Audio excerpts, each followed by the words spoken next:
Leitura bíblica em classe. Efésios 5, 15 ao 17. Portanto, vede prudentemente como andais, não como nécios, mas como sábios, remindo o tempo, porquanto os dias são maus. Pelo que não sejais insensatos, mas entendei qual seja a vontade do Senhor. Introdução.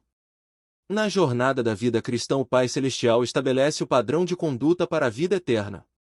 Ele sinaliza como devemos agir ao longo desse caminho para o céu. Por isso, como evidência do seu amor e cuidado, preparando tudo para que trilhemos bem o caminho da verdade, o Pai nos corrige em nossa jornada cristã.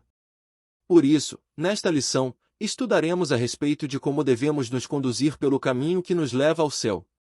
Primeiro tópico: o padrão de conduta na caminhada cristã. Ponto 1. Jesus como nosso padrão de conduta. Antes de analisarmos o texto bíblico de Efésios 5, cabe-nos refletir a respeito de um padrão geral de conduta para fazer a vontade do Pai nesta caminhada cristã. Há um padrão que o Senhor Jesus espera de seus discípulos para fazer a vontade de Deus nesta vida?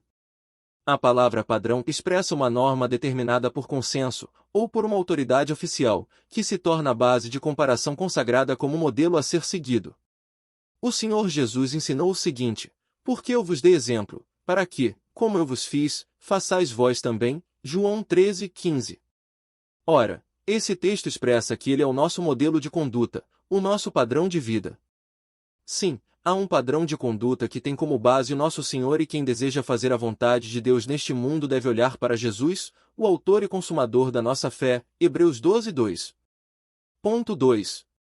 Fazendo a vontade de Deus. Como Filho de Deus, Jesus procurou agradar ao Pai na jornada desta vida, fazendo sempre a sua vontade. João 4:34, 6:38 e 17:4. Não por acaso, nosso Senhor nos incentivou a buscar a vontade do Pai na oração que ele ensinou aos discípulos, o Pai Nosso, Mateus 6:10, confira, Mateus 26:39 e 42. Aos olhos humanos, parece muito difícil andar no padrão divino de Cristo. Entretanto, isso é possível quando buscamos o auxílio do alto, conforme a oração ensinada por ele, Mateus 6, 9 e 13. Logo, o cristão que deseja ir para o céu procura fazer a vontade de Deus, deixando de lado o caminho do egoísmo, do orgulho e da vaidade, procurando se aproximar e praticar a lei de ouro ensinada pelo nosso Senhor. Tudo o que vós quereis que os homens vos façam, fazei-lo também vós. Mateus 7:12. Confira Romanos 13, 8 e 10. Ponto 3. Uma vida cristã bem-sucedida. A respeito da vida cristã, o apóstolo Paulo disse que estamos numa competição espiritual e, por isso, devemos procurar o caminho certo para nos acharmos qualificados. 1 Coríntios 9, 24 ao 27. Dessa forma, o cristão possui um padrão que o levará a uma vida espiritual bem-sucedida. Sabemos que pessoas bem-sucedidas procuram espelhar-se em outras pessoas ilustres, equilibradas e resilientes. Confira, 1 Coríntios 11:1. Ora, em Cristo Jesus temos esse padrão e modelo. Ele foi resiliente, equilibrado e ilustre até a morte, de modo que o apóstolo Paulo escreveu sobre o nosso Senhor, exortando que o imitássemos, de sorte que haja em vós o mesmo sentimento que houve também em Cristo Jesus. Filipenses 2:5. Confira, Mateus 11, 29. Segundo tópico, fazendo a caminhada com prudência e sabedoria. Ponto 1. O que é prudência? Podemos dividir o capítulo 5 de Efésios em 3 partes. Primeiro, a caminhada do cristão em amor, Efésios 5, 1 ao 14. Segundo, uma caminhada sábia, Efésios 5, 15 ao 17. Terceiro, uma trajetória cheia do Espírito Santo, Efésios 5, 18 ao 33. Aqui, nos deteremos na segunda parte. Em Efésios 5, o apóstolo Paulo ensina a respeito da caminhada do cristão neste mundo. Neste capítulo, a palavra prudência se destaca. De acordo com o Antigo Testamento, a palavra prudência tem conotação de compreensão, discernimento. Provérbios 9:9. Em Provérbios 9:10, quando se diz que o justo crescerá em prudência, o termo traz a ideia de ensino, instrução e capacidade para ensinar. No Novo Testamento, a palavra remete a algo que Deus derramou sobre nós, ou seja, toda a prudência, entendimento, conhecimento e amor à vontade de Deus. Efésios 1:8.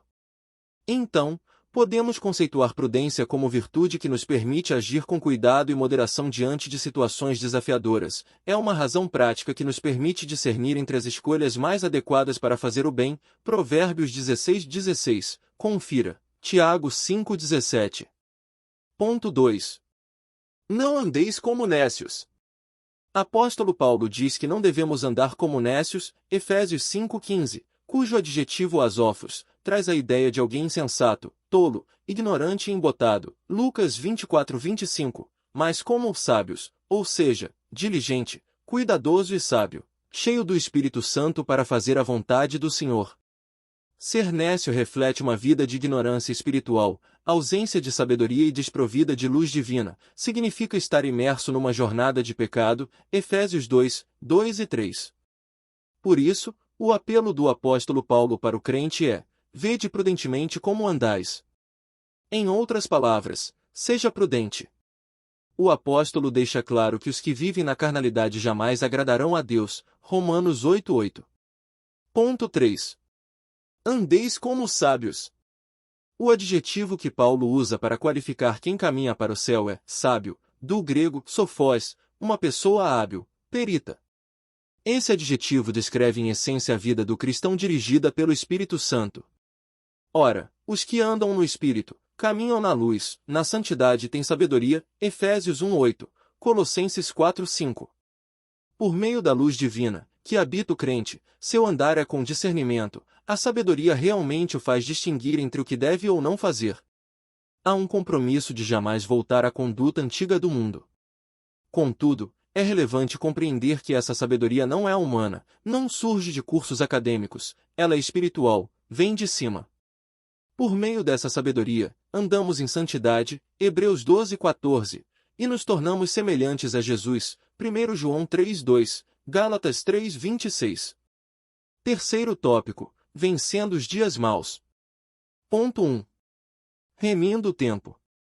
O versículo 16 de Efésios 5 apresenta o verbo remir como tradução do grego exagorais.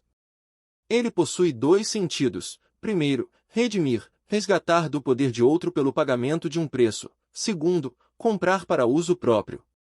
Então, podemos dizer que remir é uma expressão usada para se referir à sabedoria dos compradores que esperavam o momento certo para comprar de acordo com o melhor preço oferecido pelo mercado.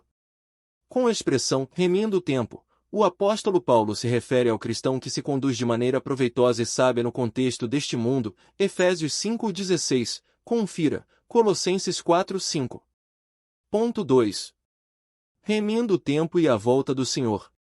Quando se falava a respeito de remir o tempo entre os cristãos primitivos, estes tinham em mente a iminência da segunda vinda do Senhor Jesus, ou seja, esse esperado acontecimento poderia acontecer a qualquer momento, 1 Coríntios 15:51.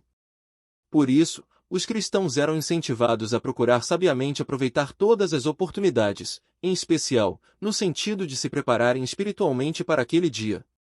Assim, a perspectiva da iminente volta do nosso Senhor faz com que não percamos tempo com coisas banais, antes, nos exorta a viver de maneira sábia, santa e piedosa, pois o Senhor Jesus pode voltar a qualquer momento, 1 Tessalonicenses 4:15. Ponto 3.